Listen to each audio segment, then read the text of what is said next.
Welcome back नाज़रीन, programme के सिलसिले को आगे बढ़ाते हैं। अगर मौजूदा मामलात को देख लिया जाए तो चले, अंदरूनी मामलात अलग हैं, बॉर्डर पर मामलात अलग हैं, फिर अपोजिशन इतनी स्ट्रॉन्ग आपको मिली हुई है, उसके अलावा आपके इत्तेहादी उनके साथ आपका बयानबाजी का मुकाबला लगा हुआ है, फिर ये माशी इस्तेहकाम के दावे या फिर पाकिस्तान में जो है वो सरमायाकारी में एक साजगार माहौल पैदा करने के दावे किस बिना पर किए जा रहे हैं सर? कौन सी रियासत में ऐसा होता है? देखिए, बात ये है कि इन तमाम चैलेंजेस के बावजूद यही तो वजह है। देखें, जब पाकिस्तान माशी तौर पर बेहतर होने लगता है तो जो उसकी दुश्मन ताकतें हैं वो अंदरूनी तौर पर और बैरूनी तौर पर आपके ऊपर हमले करके आपको कमजोर करना चाहते हैं। तो आप हुकूमत सर बताएं, अंदरूनी ताकतें कौन सी हैं जो आपको कमजोर करना चाह रही है, जरा निशानदेही करें। टीएलपी को इस्तेमाल करते हैं, जो पीटीआई के 9 मई जैसे वाकयात में लोगों को इस्तेमाल करते हैं। जब हम सर आप हुकूमत कार्रवाई करें, कार्रवाइयां हो रही हैं, जो भी कानून हाथ में लेगा उसके मुताबिक, कानून के मुताबिक कार्रवाइयां हो रही हैं। उनको कानून के आनी हाथों के साथ निपटा जाएगा। वो किसी रियायत के मुस्तक नहीं है। वो कोई भी पॉलिटिकल पार्टी तो ऐसा कर ही नहीं सकती। ये तो कुछ जत्थे होते हैं, कुछ लोग होते हैं जो मुल्क का निजाम, जो मुल्क का अमन तबाह करना चाहते हैं, जो इंतजार और किसी के इशारों पर चलते हैं।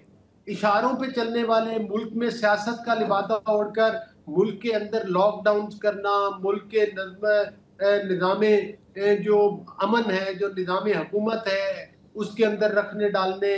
देखिए, अगर आप 3 दफा चढ़ाई करेंगे वफाक के ऊपर, कल तक ये टीएलपी थी जिसको पीटीआई की हुकूमत उनके ऊपर गोलियां नहीं बरसा रही थी। अगरचे उस वक्त भी मैं समझता हूँ कि टीएलपी का कसूर था, इन्होंने किया था जो इनके साथ हुआ था।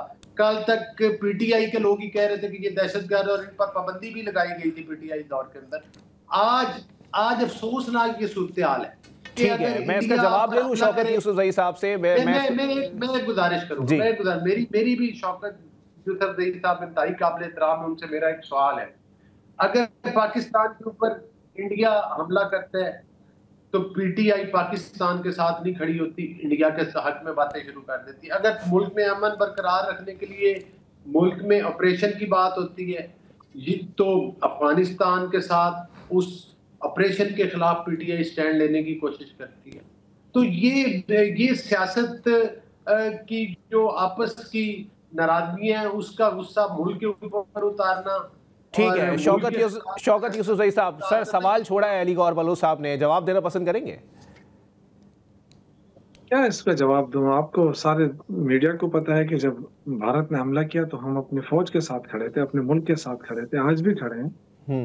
इसी तरह अफगानिस्तान ने हमला किया तो हमने फौज के हक में, अपने मुल्क के हक में बयान दिया कि कोई भी हमारे मुल्क पे हमला करेगा तो जवाबी कार्रवाई होगी। सर वो तो आप लोगों को जत्थे से कंपेयर कर रहे हैं। वो तो ये कह रहे हैं कि आप लोग जत्थों की सूरत में आते हैं, किसी के कहने पर, किसी के इशारों पर आप काम कर रहे हैं, सियासी लबादा आप लोगों ने उड़ा हुआ है।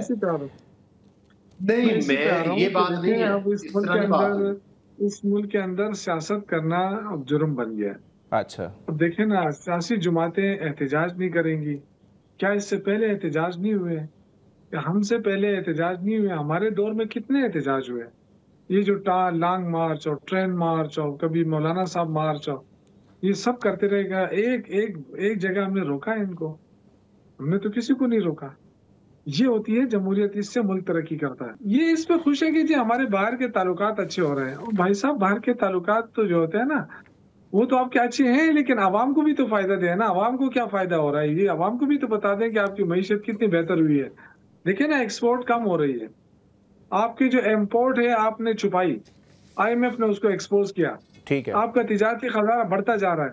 तो जब तिजारती खजाना आपका बढ़ता जा रहा है, आपकी मईशत कहाँ से बेहतर होगी भाई साहब? आपके पास डॉलर ही नहीं है, आपके पास पैसे ही नहीं है बाहर का, तो आप कहाँ से कंपेयर करेंगे?